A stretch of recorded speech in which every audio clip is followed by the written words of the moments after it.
Okay, welcome to the new podcast. Today we have Emilio with us, who is heading ASICS VP Innovation, if I understand correctly, for Europe, Central Africa, and Central, what was it? Europe, Middle East, and Africa. Europe, Middle East, and Africa. I've seen that you were responsible for getting ASICS to from 18th place to 3rd place in Spain. A lot of background, a lot of experience in ASICS, as well as innovation articles that I've read. I don't want to go too deep into it because I want to hear your story, of course.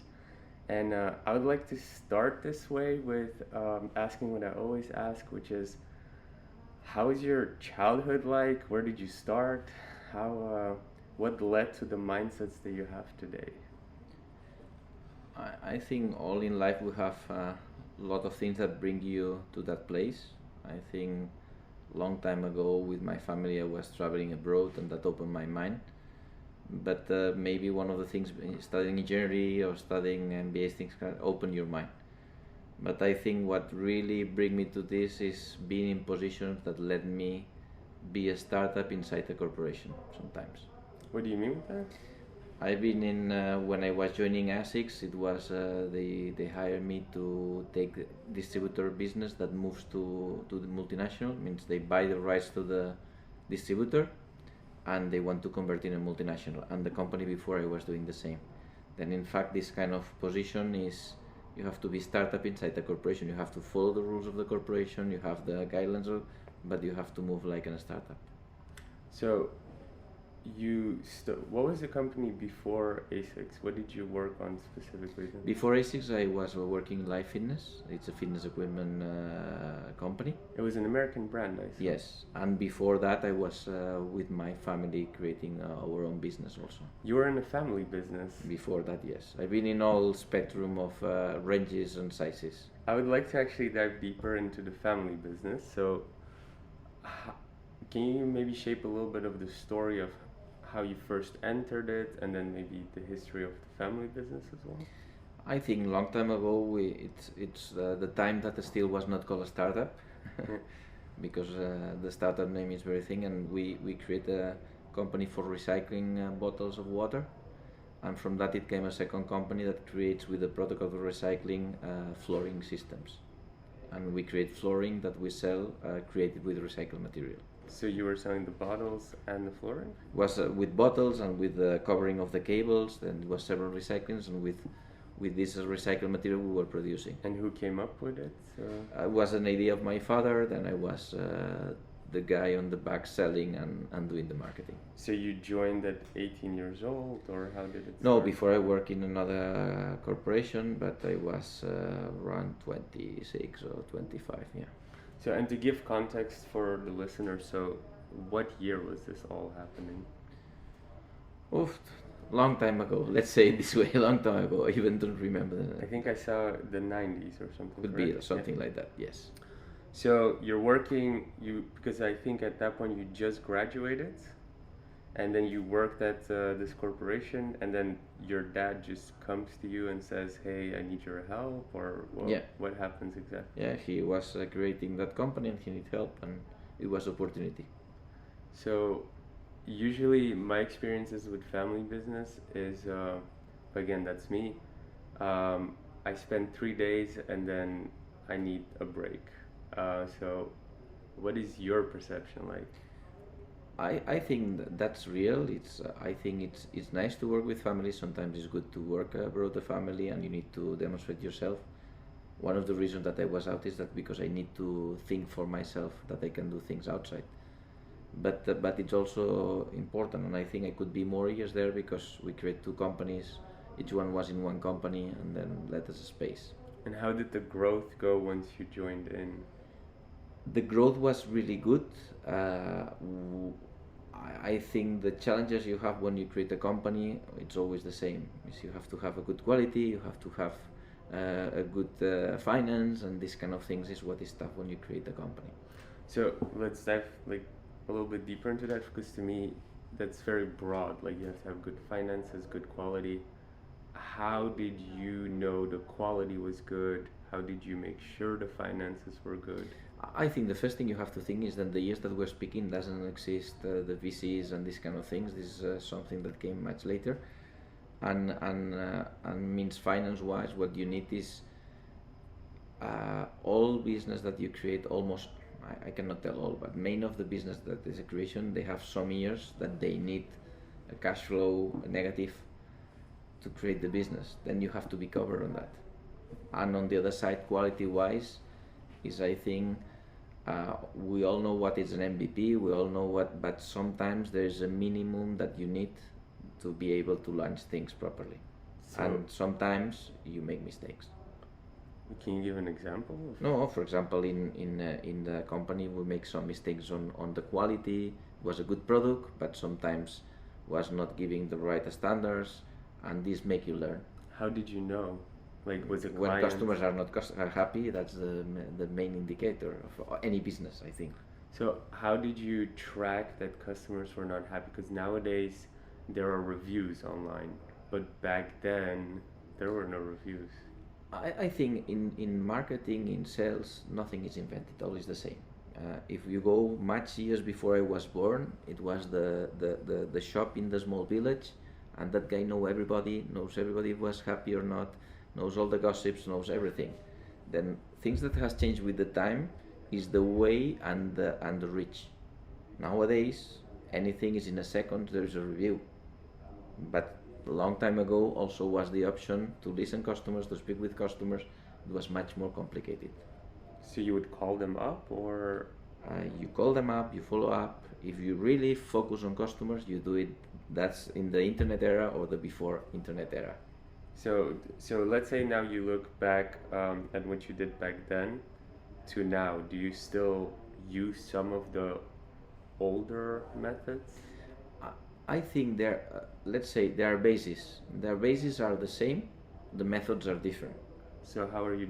I give you an example. In that time, instead of email newsletter, you make print newsletter. Instead of customize, you make blocks of customization that you print different things. Then the things are the same. The way that you do it are much better, faster, whatever. I give you an example of one thing that you will see is the glasses were invented before Gutenberg in Venice. Yeah. And the market was only the monks that they used, and the market was not there. Then suddenly it came Gutenberg 200 years later, and then suddenly it was a big market of glasses. What I'm telling is glasses were invented 200 years before, but there was no market. Then a lot of the ideas, all of the ideas are already invented. It's the way that you execute it, the way that you do it, how it's done.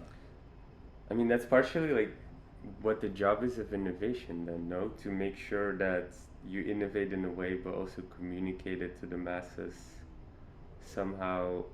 Because you said the glasses were there, but they weren't really suited for the market. Some type of innovation must have happened also in the mindsets of people to eventually want glasses, right? And the example that comes up to me nowadays is Tesla. Like, electric vehicles are really old, but then now it's cool to have like an electric vehicle. So using the example of the glasses, which, you know, we can eventually look into like what your business did, but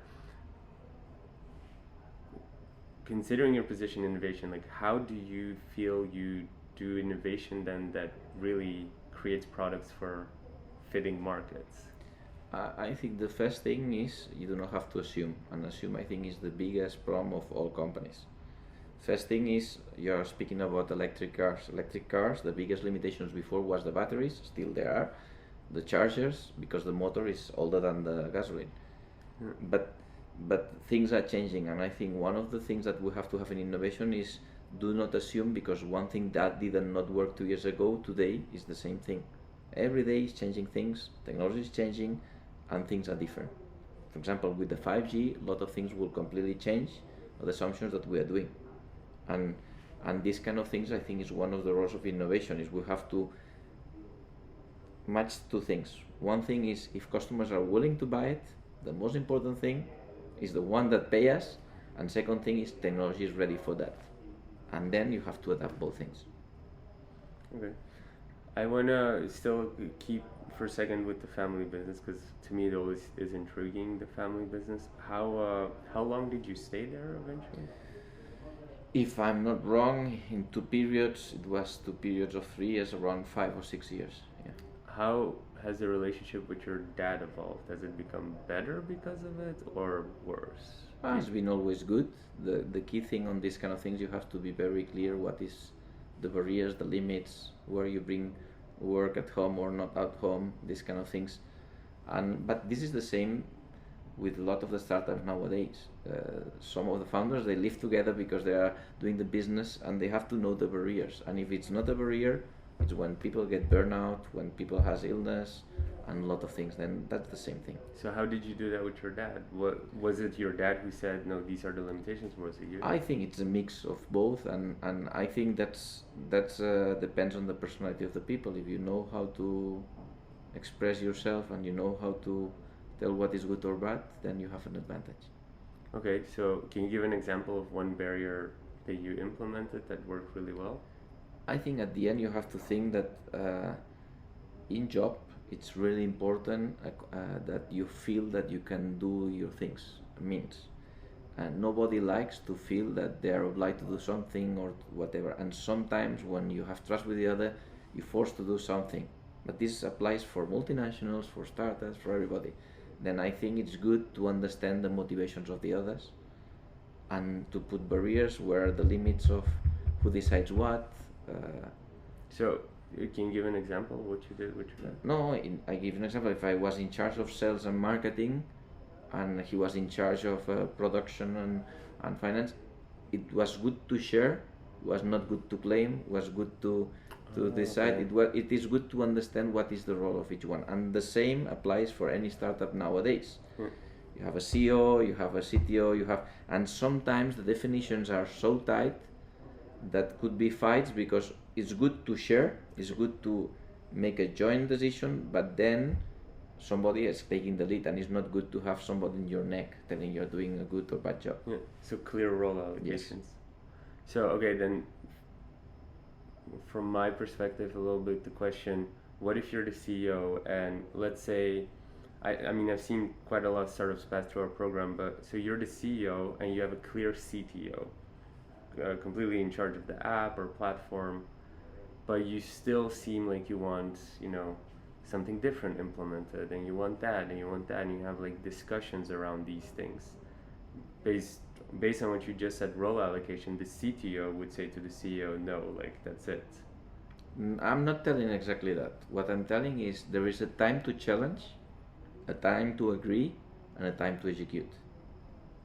What is not good is that you agree something, as a team you agree, this is the direction, and then you challenge that decision. Oh, okay. Then always is good to challenge. And I give you an example. When you create teams, there is people that like to surround it of people exactly the same that the same person. Yeah. That's very convenient in the way that nobody challenges you, it's calm, whatever, but that's not advanced anything. When you are around with teams that challenge you, that's much more uncomfortable for you, but that make you evolve. Okay. But to control this has to be an agreement, a moment to discuss, a moment to everybody put their opinion, and then as a team agree what is good for the company. Once you agree that, until it's not another change that makes something that change on that decision, you cannot tell, oh, I was telling. No, we agree this, we know this is what we agree. It's any change, let's sit, discuss, and we change this, but this was the agreement. Yeah. What you cannot do is try to win always in your opinion. Yeah, I agree with that. Cool. So then we move on from the family business. So what did you do after? After that, I joined Life Fitness. Life Fitness was like with ASICS. They just bought the rights. They used to have a distributor in Spain, in Portugal, and they bought the rights of the distributor to get back to the multinational. What does that mean, buy the rights of the distributor? When you're a distributor, you have the right to sell the product in the country. Yeah. But sometimes the headquarters want to keep control of that. Then they buy the company and tell, okay, you're not anymore distributor, now as a multinational I can. But why would they give it the rights in the first place if eventually they will buy them? Because normally in the stage of a startup, a state of a corporation, a state of any company, there are moments that it's needed to have a headquarter or subsidiary or in a country, and there are moments that it's easy to have a distributor, an agent, or whatever. Then you make a contract. That contract lasts 5 years, 6 years, 2 years. If you want to finish it before, that has a cost. Yeah. But that's any startup in the world has that challenge. They do not have money to put offices all around the world, but they want to be all around the world. And sometimes there are business that with internet is not enough, and you need physical locations, and that's one of the choices. So pretty much, if you're scaling, you don't have to have offices everywhere. You just make a contract with the distributor, and then it looks as if you're everywhere. And they sell for you, and they get 1% of that sale. Really? That's like an agent. If you go to US, in Europe, you decide a lot of times to have people employed as a salesperson. Mm-hmm. In US, you have agents, and an agent is somebody that you do not pay. You pay a percentage of the sale, but that percentage of the sale, they are protected with a contract. You cannot cancel that contract. No. If you cancel, you have to pay. This is the same when you go to countries, whatever. It's impossible for startup nowadays to go to all the countries in the world, but could have sense in some countries that are not priority to have presence and growth. So I have an idea how to hire agents and teams abroad. You can, most of the time, you can use recruiters, like multinational recruiters, to do that. How would you, for physical products, like a shoe or something, how would you get a distributor? Because I'm assuming you don't just go on like a recruiter website and just type in, I want a distributor. So how... This is much depending on the industry and the business that you are. I mean, each industry, they have their companies that they are selling, and they are really good on that. Then that's, if you're on the industry, it's not so complicated to find it, and then research which are the good ones. But there are easier ways to do this. What is true, that these kind of decisions cannot be done, is like a marriage, and because they are the reputation of your brand. So it's pretty much, you go to trade shows or Google, and you search the leading distribution agencies in the country, and then you talk with them, and then you have to treat it almost like an investor relationship, where you really... Something like that. At the end, you have to think that there are two kind of business. The business that can be scale up 100% online, Mm-hmm. and that's zero need of these kind of things, and the business that is really still need the hard base to be really close to the consumer. This kind of business always will need or to have offices or to have somebody or persons, and then you have to have, this is like, imagine hiring a CEO in a country. It's the same importance, because they can affect your image, Mm-hmm. or they can make you earn money with good image. Okay, so you said something really interesting. So there's two types: a business that goes online, and then the one that needs to be closer to the consumer. So why? And that is, maybe we're skipping a little bit, but let's go now to ASICS. Why?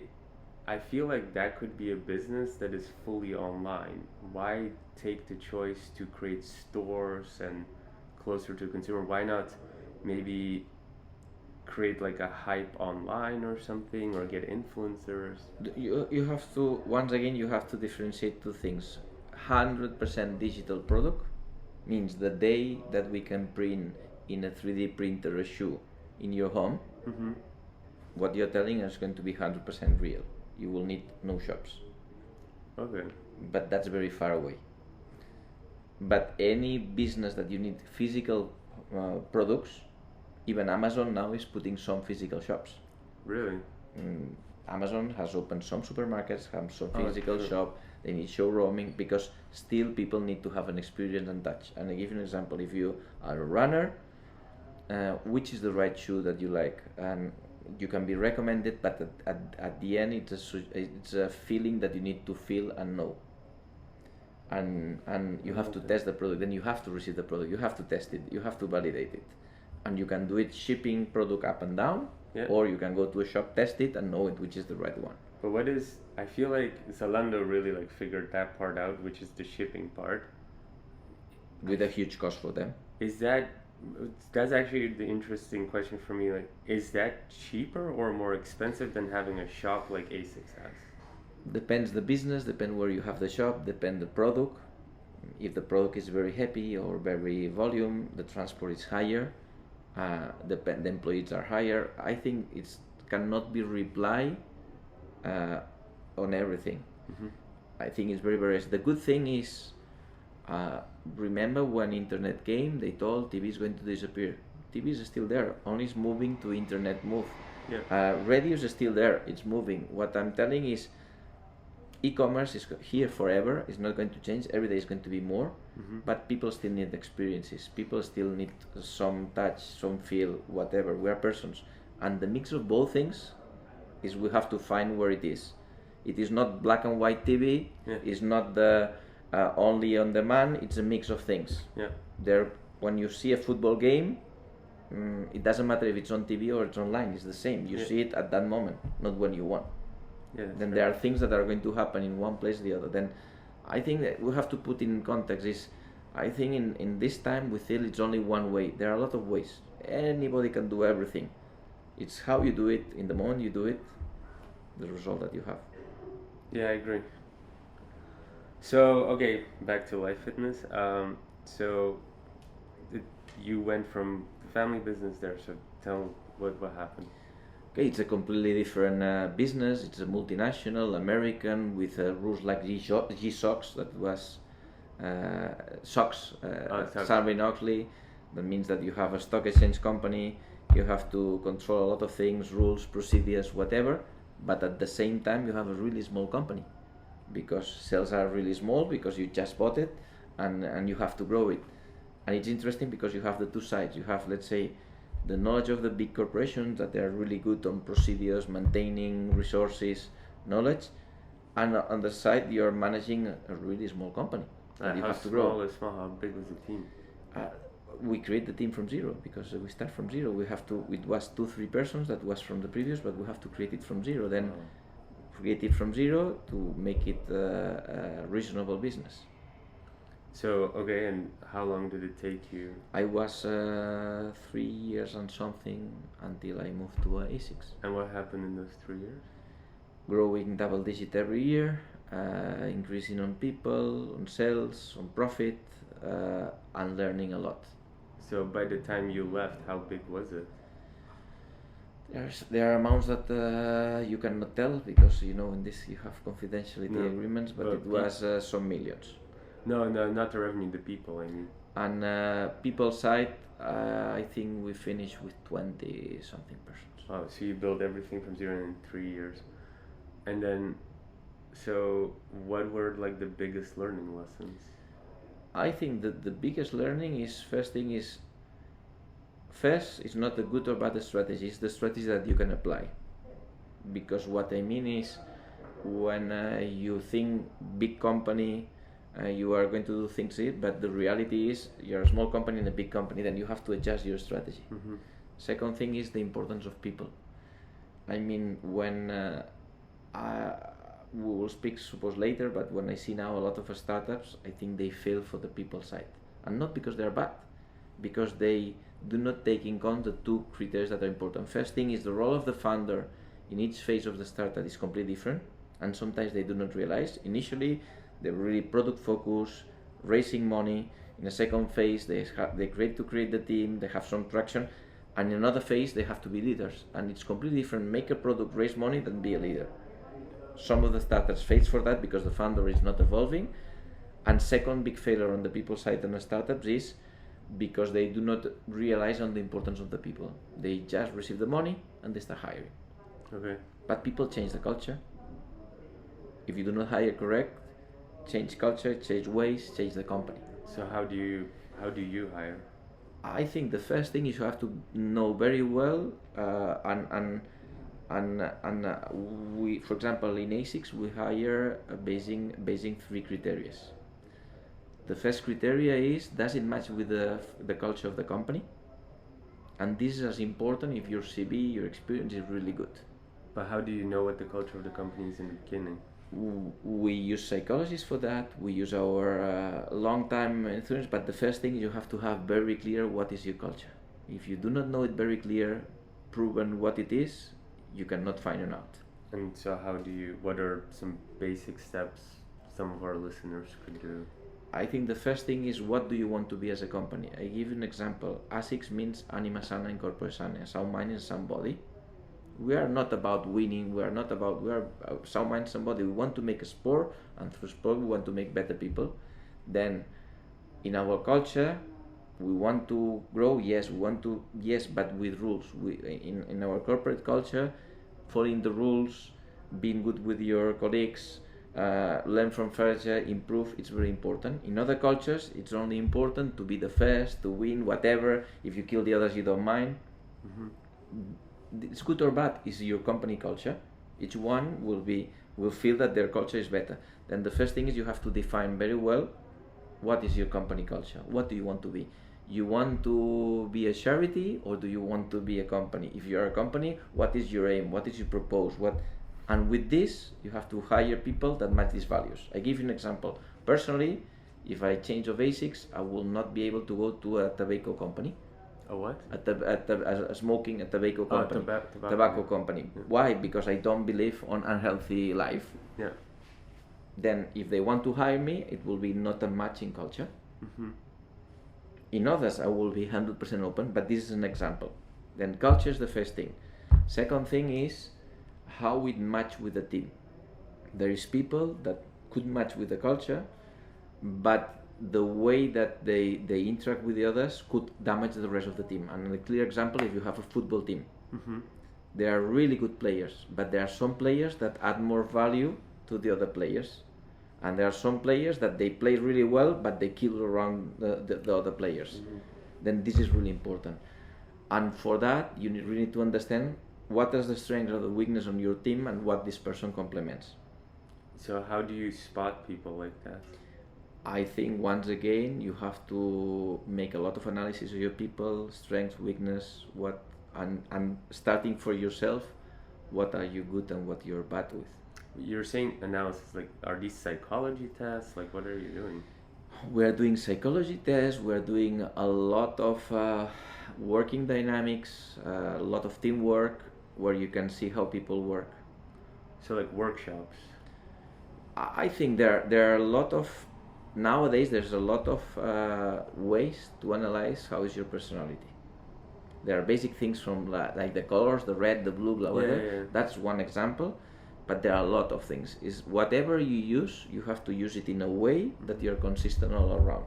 You cannot compare with red and with the other with another system. Is use a system that you believe, check that is right, and then use it. Okay, so then choose a personality test, and then, okay, I get that. You implement what you find works, and then based on that you look at complementary skills that fit the team. What happens if you do that recruitment and like a bad person slips in? How do you handle You that? have to make, for the fairness of the company, you have to make a fast decision. Can you give an example? Has that ever happened to you? I think I give you an example on ASICS. Unfortunately, we make some mistakes, yes. And it was one case, one guy that the first day was doing one illegal behavior. And we have to execute very fast because the company don't allow illegal behaviors. Then, but all the rest of the people were reinforced because we're following our, let's say, mission, vision, and we were really thinking our culture. We didn't accept that. That reinforced the team. So, okay, so if he did something bad, you say execute fast. Are we talking like hours? Are we talking days? Are we talking weeks? I mean, if you see something that is really strong, hours. If you see that something that he can improve, you have to give feedback immediately, you have to improve and give the choice to people to do it.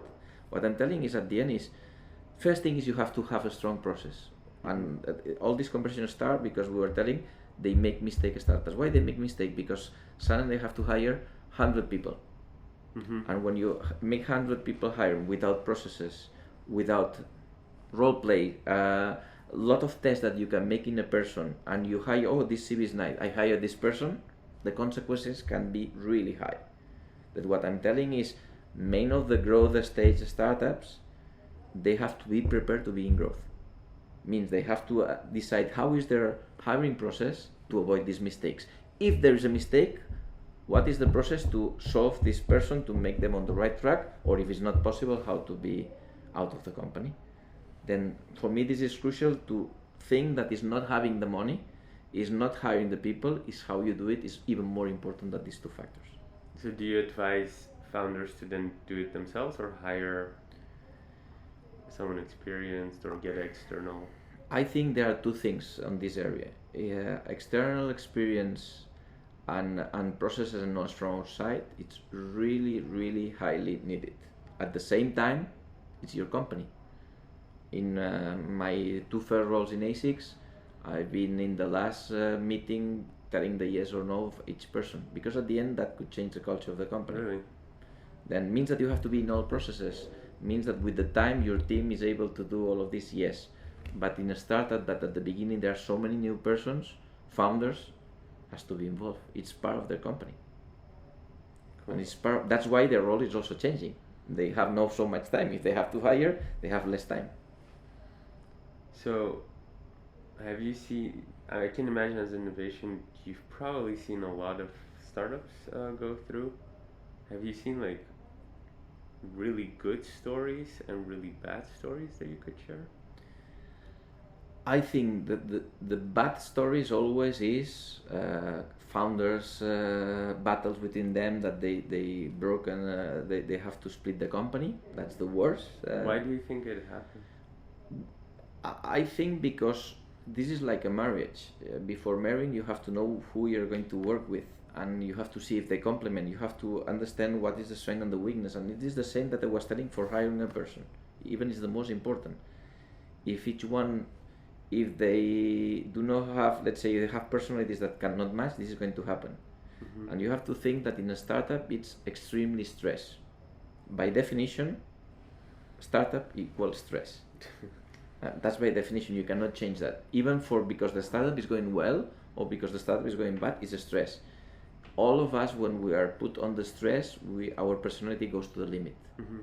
Then we do not have to hide. This is like people telling making contracts or not. This is the same. Is you make contracts for where things go wrong. Yeah.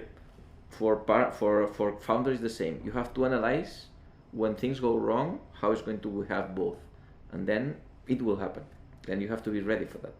So you pretty much advise to do something, team building activity maybe, where people are put in the highest amounts of stress before you start the company. That could be one choice. Another choice would go to professionals, that they put on the table when you're under stress what's going to happen. Mm-hmm. And don't lie yourself. Means, are you willing to receive? Always there are things in life that you will not like. Yeah. But if you know it and you don't like yourself and you accept it, when it comes you have to tell, okay, I know that, I accept it. It's not that I like it, but I have to accept it. Then I think the worst thing is feel that it's going to be honeymoon, every time it's going to be nice, we're going to be in love. That's not life. Yeah. Then I think startups has to make this first commitment. This is my weakness, I will try to solve it.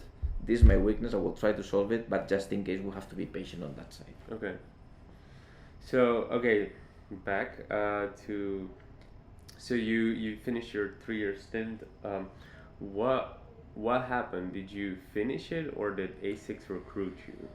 I was approached. It took me a while to make that change because I was not active looking. Then. What do you mean you were approached? Like somebody on LinkedIn messages you, or? A headhunter approached me. Okay.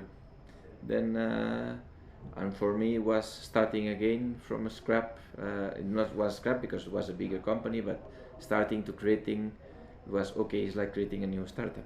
But okay, that's a little bit my role sometimes.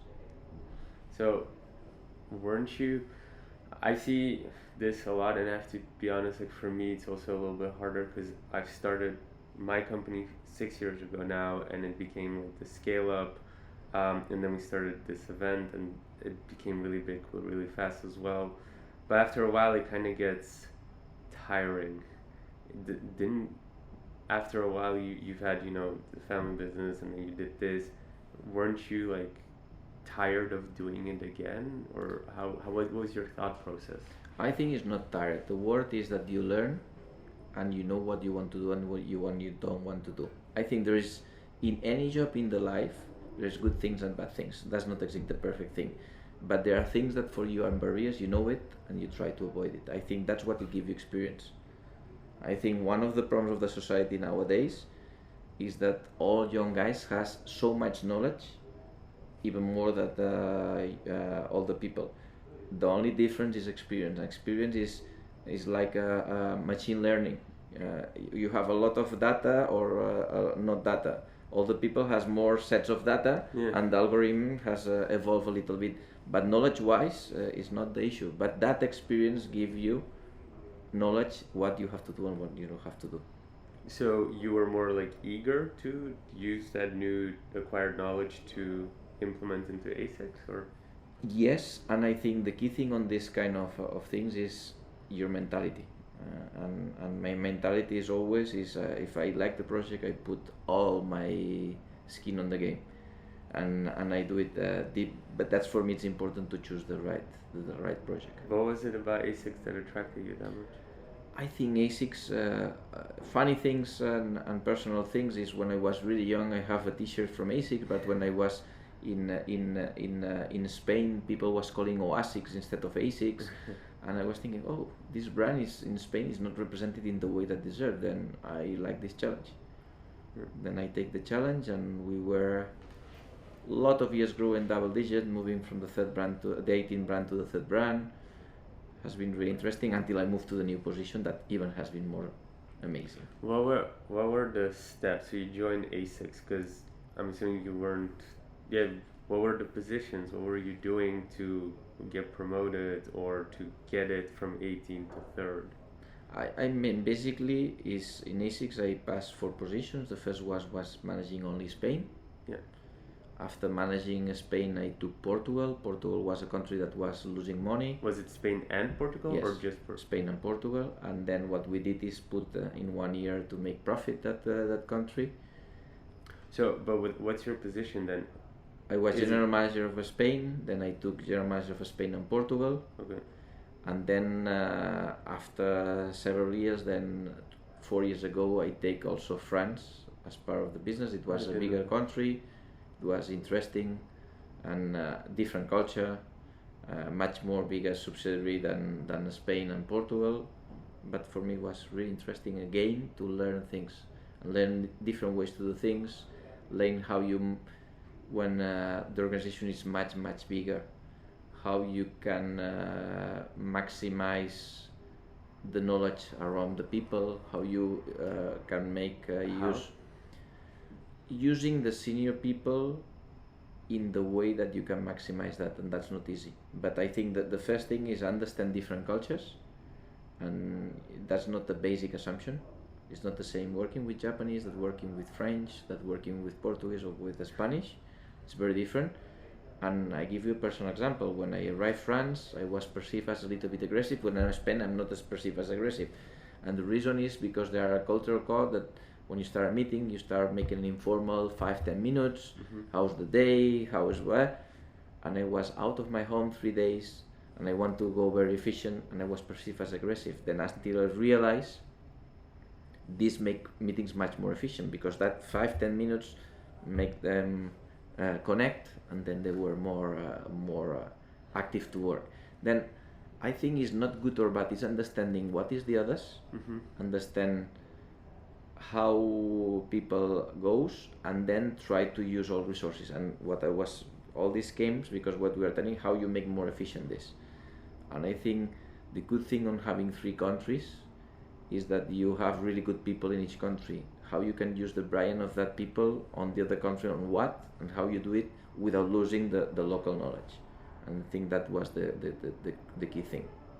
How is it personally managing 3 countries? Because you start with Spain, which is already a pretty big task, and then you add Portugal. Like you pretty much just say, yeah, I just added Portugal to that, and then I just added France to that. But like your schedule must have been crazy. I think the first thing is you need to have a good team. Without a team, that's impossible. It's not one person, it's one team.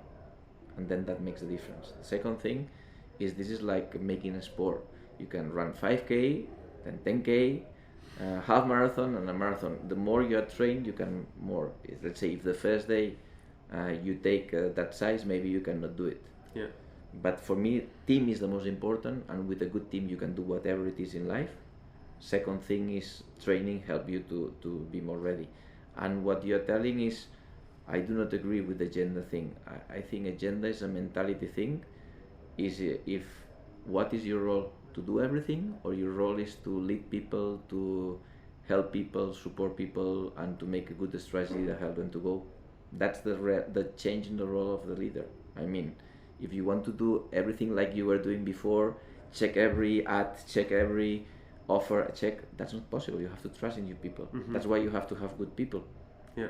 And you have to make them direction, you have to help them, then your role is different. Then I think if I hear what you tell me, I can perceive that it's a person that do not make their change on what is their role. So what do you look for in your team then? Personality wise or skills or? I think it's silly. The first thing is I look that they're good persons. Yeah. Because there is one thing that calls speed of trust. If you don't trust somebody, you are protecting yourself, then you are not speedy. Then I need to trust my team. Correct. That's the most important, because that gives speed, and that led me a lot of free time. Okay. The second thing is skills, of course, and personality.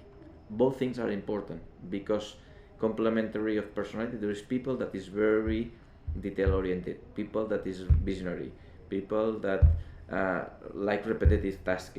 You need all of this join of the knowledge that they have. Okay, and then how do you keep those type of high profile people interested in working with you for a longer period? Because I can imagine for them, because this is now a trend that is happening every year or two, the new, like this generation, my generation, is trying to find the next thing. So I've noticed that job hopping is a common trend. Did you experience the same, or how do you keep your people engaged? You will see, I always try to put in three, because it's my secret thing, but I have three boxes. The first thing is you need to have an interesting job. And what it means is, normally all we follow a process that the first year we learn, second year we think, and third year we start to be bored. Then this cycle, I think it's in life, then you have to think how you're going to give more motivation to these people. Second thing is the company itself. If it's a company that they really appreciate people inside, atmosphere is good, excitement you make, it keeps also. I give you an example. In ASICS, we have gym, we have psychologists, we have yoga, we have thousands of small things that make their life more comfortable. Okay. But this is a double side. First, they are less ill because they are less stressed, but they want to keep because they feel happy to come to work. When you do not have this part of, let's say, normally, if you analyze the hours that you have in your life, you are more hours in the work than at your home. Yeah. Because when you are at your home, you are sleeping, and rest of the hours are not so many, and you have the weekend.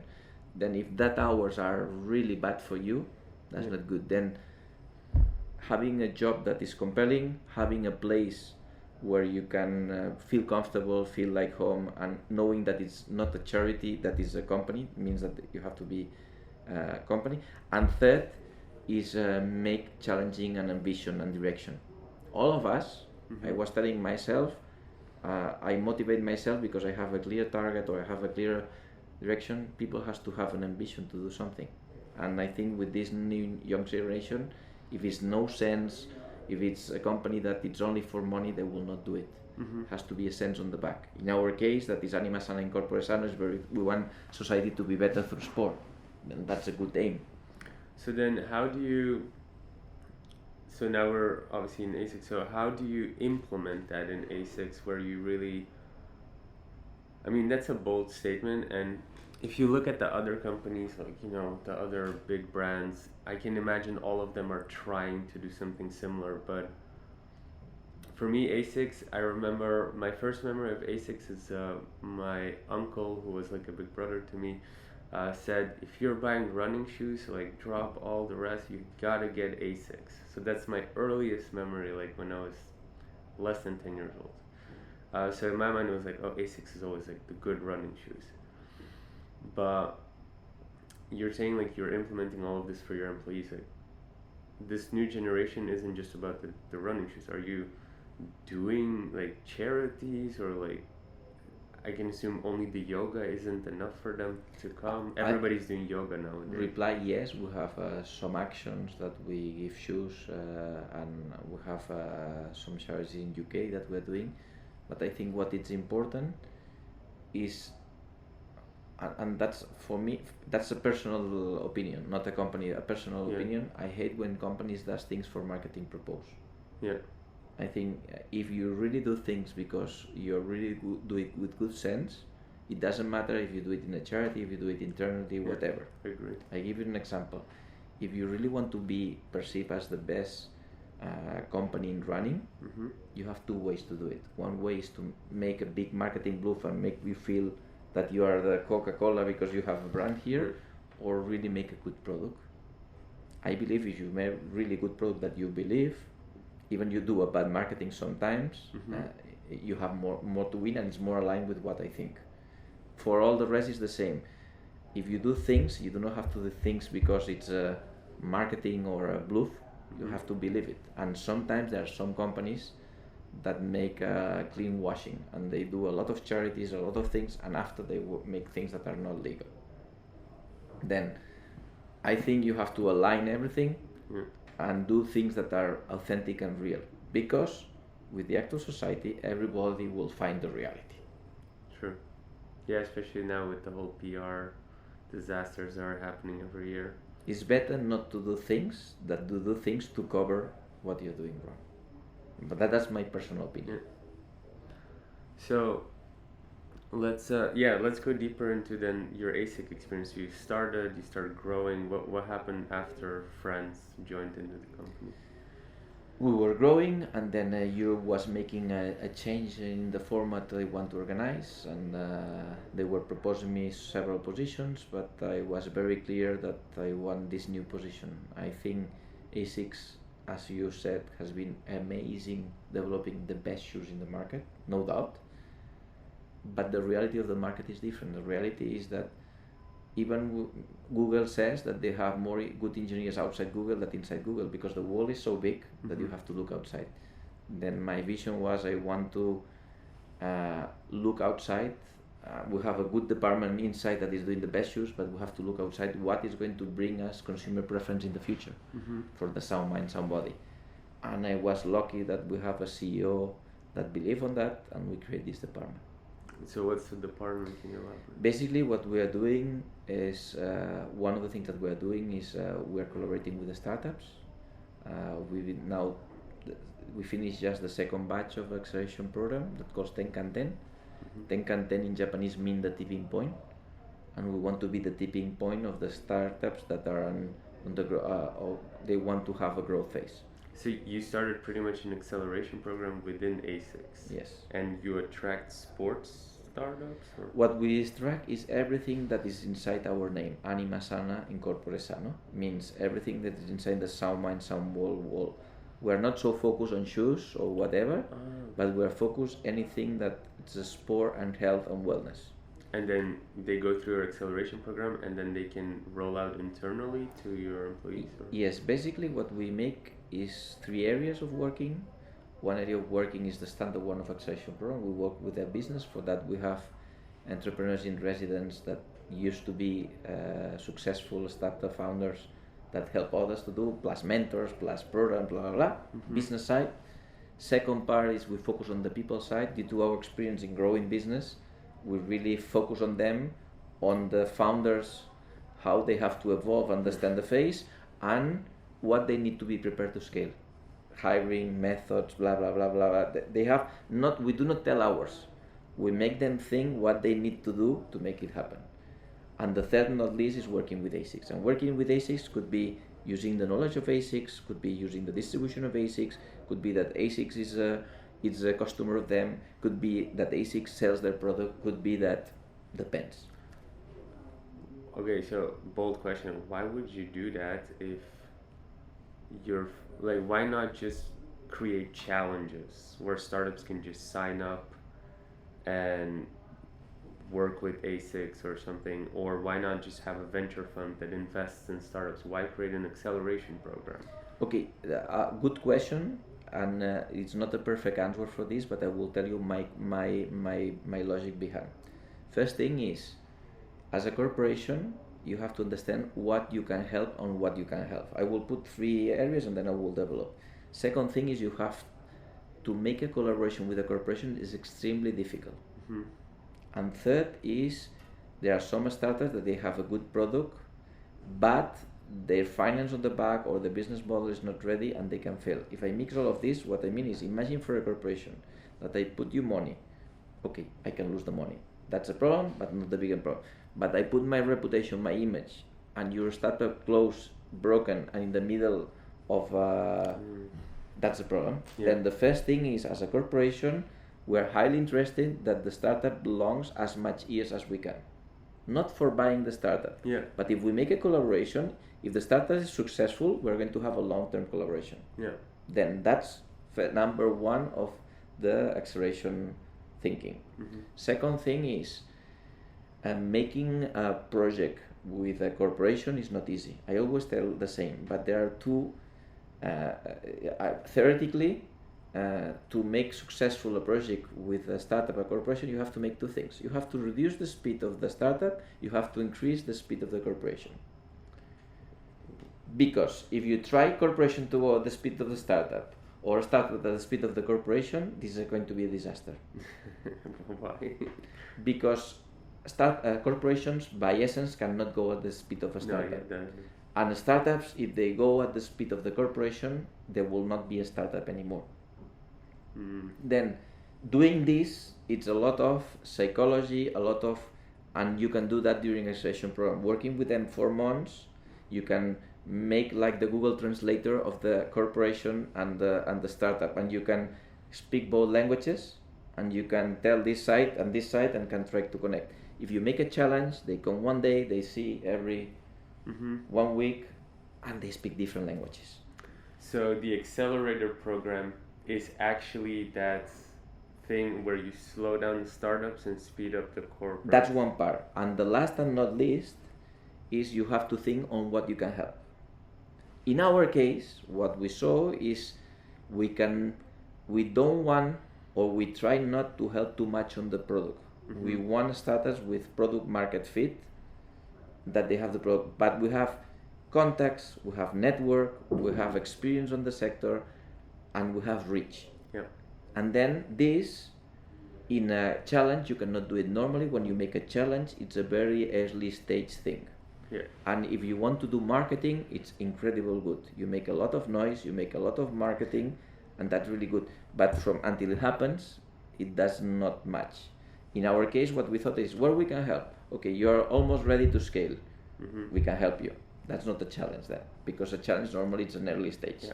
Second thing is, this process is very time consuming for both sides. Then let's make it work.